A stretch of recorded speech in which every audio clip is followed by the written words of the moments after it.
ಮತ್ತೆ ಜೈಲೇ ಗತಿ. ಸಂಜನಾ ರಾಗಿಣಿ ಇಬ್ಬರಿಗೂ ನಶೆ ರಾಣಿಯರಿಗೆ ಜಾಮೀನನ್ನ ಹೈಕೋರ್ಟ್ ನಿರಾಕರಿಸಿದೆ ಅನ್ನೋದು ಗೊತ್ತಾಗ್ತಾ ಇದೆ.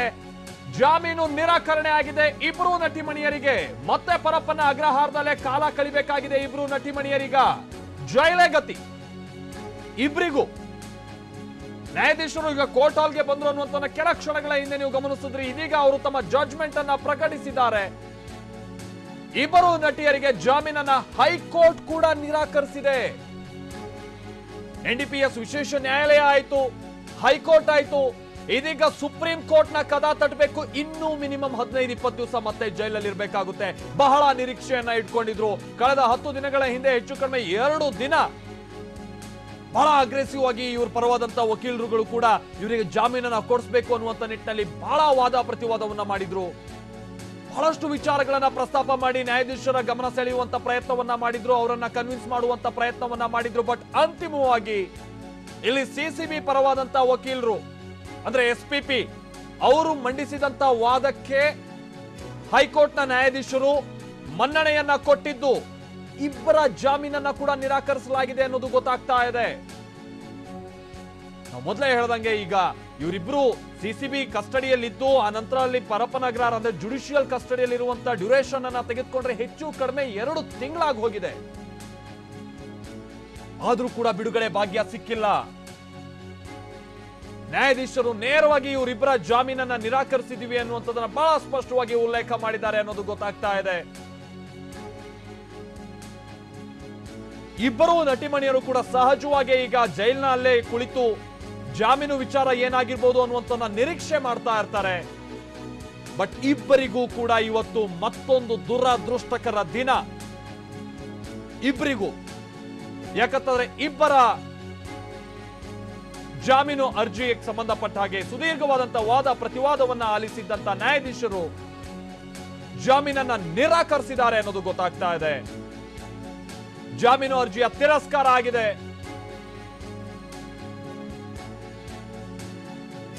ಬಾಲಿವುಡ್ಗೆ ಸಂಬಂಧಪಟ್ಟಂತ ರಿಯಾ ಚಕ್ರವರ್ತಿಯ ಒಂದು ಎಕ್ಸಾಂಪಲ್ ಅನ್ನ ಕೂಡ ಕೊಟ್ಟು ಅವರಿಗೂ ಕೂಡ ಅಲ್ಲಿ ಜಾಮೀನು ಸಿಕ್ಕಿದೆ.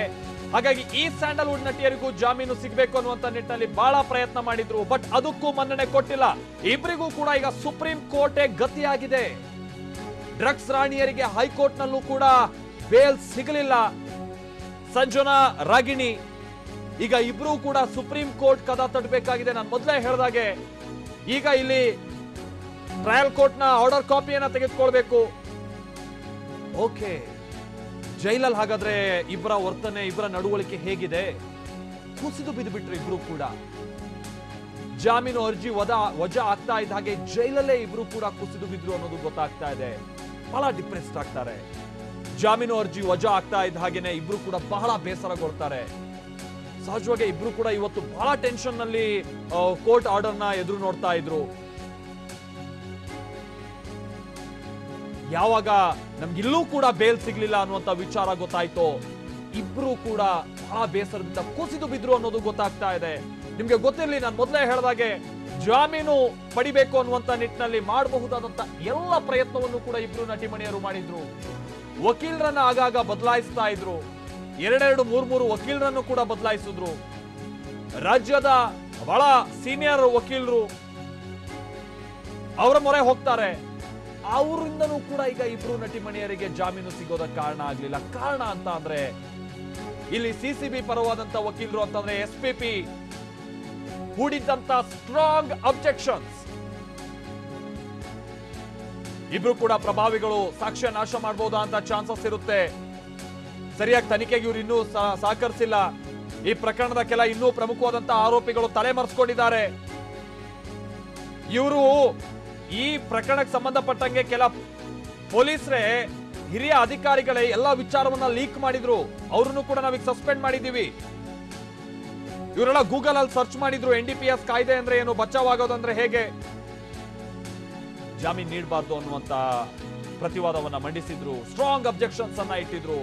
ಕೋರ್ಟ್ ಅದಕ್ಕೆ ಈಗ ಮನ್ನಣೆ ಕೊಟ್ಟಿದೆ. ಅಂತಿಮವಾಗಿ ರಾಗಿಣಿ ಜೊತೆಗೆ ಸಂಜನಾ ಇಬ್ಬರಿಗೂ ಕೂಡ ಮತ್ತೊಂದಷ್ಟು ದಿನ ಇದೀಗ ಜೈಲೇ ಗತಿಯಾಗಿದ್ದು ಇಬ್ಬರು ನಟಿಯರು ಮತ್ತು ಒಂದಷ್ಟು ದಿನ ಈಗ ಪರಪ್ಪನ ಅಗ್ರಹಾರದಲ್ಲೇ ಕಾಲ ಕಳಿಬೇಕಾದಂತ ಅನಿವಾರ್ಯತೆಗೆ ತಗಲಾಕೊಂಡಿದ್ದಾರೆ. ಕಾರಣ ಅಂತಂದ್ರೆ ಹೈಕೋರ್ಟ್ ಕೂಡ ಇಬ್ಬರು ನಟಿಮಣಿಯರ ಜಾಮೀನು ಅರ್ಜಿಯನ್ನ ತಿರಸ್ಕಾರ ಮಾಡಿದ್ದು ಜಾಮೀನನ್ನ ನಿರಾಕರಿಸಿರುವಂತಹ ಕಾರಣಕ್ಕಾಗಿ ಇಬ್ರು ಕೂಡ ಇನ್ನೂ ಹೆಚ್ಚು ಕಮ್ಮಿ 15ರಿಂದ 20 ದಿನಗಳ ತನಕ ಪರಪ್ಪನ ಅಗ್ರಹಾರದಲ್ಲಿ ಇರಲೇಬೇಕಾದಂತ ಫಿಕ್ಸ್ ಆಗಬೇಕಾದಂತ ಅನಿವಾರ್ಯತೆ ಇದೆ. ಆ ನಂತರದಲ್ಲೂ ಕೂಡ ಇವರಿಗೆ ಜಾಮೀನು ಸಿಗುತ್ತಾ ಅನ್ನುವಂತ ಯಾವುದೇ ಗ್ಯಾರಂಟಿ ಇಲ್ಲ. ಕಾರಣ ಅಂತಂದ್ರೆ ಇಬ್ರು ಕೂಡ ಇದೀಗ ಸುಪ್ರೀಂ ಕೋರ್ಟ್ ನ ಮೆಟ್ಟಿಲೇರಬೇಕಾಗುತ್ತೆ. ಸುಪ್ರೀಂ ಕೋರ್ಟ್ ನ ಮುಖೇನವಾಗಿನೇ ಜಾಮೀನನ್ನ ಪಡೆದುಕೊಳ್ಬೇಕಾದಂತ ಅನಿವಾರ್ಯತೆ ಇದೆ.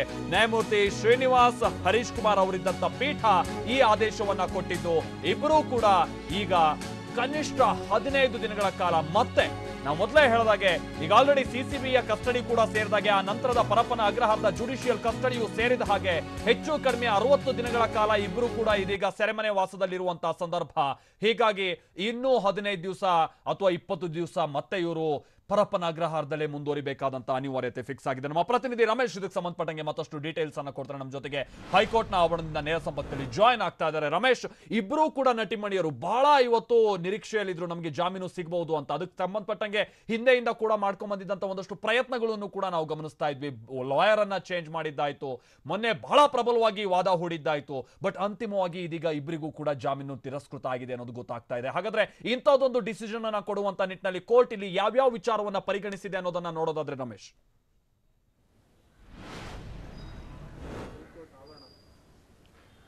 ಮಾಲ್ತೇಶ್, ಬಹಳ ದೊಡ್ಡ ಹಿನ್ನಡೆ ಅಂತ ಹೇಳ್ಬೋದು ಇಬ್ಬರು ಕೂಡ ನಟಿಯರಿಗೆ. ಯಾಕೆಂತಂದ್ರೆ ಇಬ್ಬರು ಕೂಡ ಒಂದು ನಿರೀಕ್ಷೆ ಇಟ್ಕೊಂಡಿದ್ರು, ಇವತ್ತು ಜಾಮೀನು ಸಿಗುತ್ತೆ ಅನ್ನುವಂಥ ಒಂದು ನಿರೀಕ್ಷೆನ ಇಟ್ಕೊಂಡಿದ್ರು. ಆದರೆ ಅವ್ರಿಗೆ ಜಾಮೀನನ್ನು ಸಿಕ್ಕಿಲ್ಲ. ಮತ್ತು ಕೋರ್ಟ್ ಒಂದೇ ಲೈನಲ್ಲಿ ಒಂದು ಆದೇಶವನ್ನು ಕೊಡ್ತು, ಎಲ್ಲರ ಜಾಮೀನು ಅರ್ಜಿ ವಜಾಗಿದೆ ಅಂತೇಳಿ.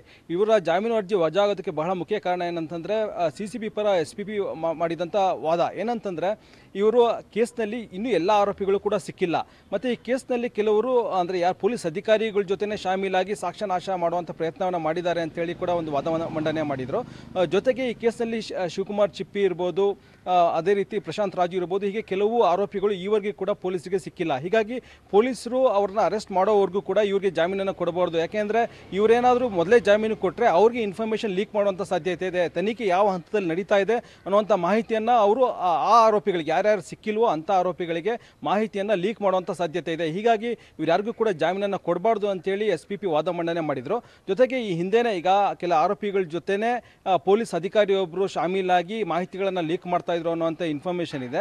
ಹೀಗಾಗಿ ಅವ್ರ ಮೇಲೆ ಅಮಾನತನ್ನು ನಾವು ಮಾಡಿದ್ದೀವಿ. ಹೀಗಾಗಿ ಈಗ ಅವ್ರನ್ನ ರಿಲೀಸ್ ಮಾಡಿದ್ರೆ ಮತ್ತಷ್ಟು ಸಾಕ್ಷ್ಯನಾಶ ಆಗ್ಬೋದು ಅನ್ನೋಂಥ ವಾದ ಮಂಡನೆಯನ್ನು ಮಾಡಿದರು.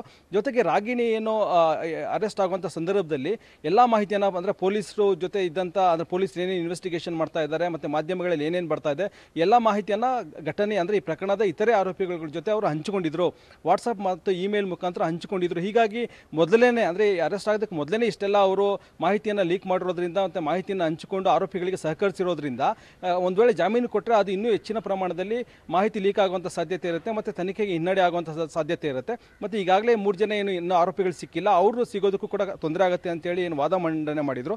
ಅದನ್ನೇ ಇವತ್ತು ಹೈಕೋರ್ಟ್ ಪುರಸ್ಕರಿಸಿದ ಆ ವಾದ ಮಂಡನೆಯನ್ನು ಎತ್ತಿ ಹಿಡಿದು ಇವತ್ತು ಈ ಎಲ್ಲ ಆರೋಪಿಗಳ ಜಾಮೀನು ಅರ್ಜಿಯನ್ನು ಮತ್ತು ನಿರೀಕ್ಷಣಾ ಜಾಮೀನು ಅರ್ಜಿಯನ್ನು ತಿರಸ್ಕಾರ ಮಾಡಿದೆ. ಹೀಗಾಗಿ ಒಟ್ಟು 6 ಜನ ಆರೋಪಿಗಳಿಗೂ ಕೂಡ ಇವತ್ತು ಜಾಮೀನು ಸಿಕ್ಕಿಲ್ಲ.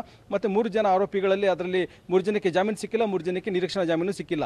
ಹೀಗಾಗಿ ಈಗ ರಾಗಿಣಿ ಮತ್ತು ಸಂಜನಾಗ್ ಇರುವಂಥದ್ದು ಒಂದೇ ದಾರಿ ಏನಂದ್ರೆ ಅವರು ಸುಪ್ರೀಂ ಕೋರ್ಟ್ ಮೆಟ್ಲೇರಬೇಕಾಗುತ್ತೆ. ಸುಪ್ರೀಂ ಕೋರ್ಟ್ನಲ್ಲಿ ಜಾಮೀನು ಕೋರಿ ಅರ್ಜಿಯನ್ನು ಸಲ್ಲಿಸಬೇಕಾಗುತ್ತೆ. ಸುಪ್ರೀಂ ಕೋರ್ಟ್ನಲ್ಲಿ ಅರ್ಜಿಯನ್ನು ಸಲ್ಲಿಸಿದ್ರು ಕೂಡ ಇಮಿಡಿಯೇಟ್ ಆಗಿ ರಮೇಶ್, ಈ ಸುಪ್ರೀಂ ಕೋರ್ಟ್ ನ ಪ್ರಕ್ರಿಯೆ ಬಗ್ಗೆ ಸಂಬಂಧಪಟ್ಟಂಗೆ ನಾವು ಮಾತನಾಡ್ತೀವಿ. ಯಾಕಂತ ಅಂದ್ರೆ ಒಂದು ವಿಚಾರವನ್ನ ಮೊನ್ನೆ CCB ಪರವಾದಂತ ವಕೀಲರು ಉಲ್ಲೇಖ ಮಾಡಿದ್ರು. NDPS ಆಕ್ಟ್ ನಾಡಿ 180 ದಿನಗಳ ತನಕ ಆರೋಪಿಗಳನ್ನ ನಾವು ವಿಚಾರಣೆ ನಡೆಸೋದಕ್ಕೆ ಅಥವಾ ಜುಡಿಷಿಯಲ್ ಕಸ್ಟಡಿಯಲ್ಲಿ ಇಡೋದಕ್ಕೆ ಅವಕಾಶ ಇದೆ ಅನ್ನುವಂಥದ್ದನ್ನ ಬಹುಶಃ ಇದು ಯಾಕೋ ನೋಡಿದ್ರೆ 180 ದಿನದ ಕಡೆಗೆ ಹೋಗ್ತಾ ಇದೆಯಾ ಅನ್ನುವಂಥ ಗುಮಾನಿ ಸಹಜವಾಗಿ ಮೂಡುತ್ತೆ.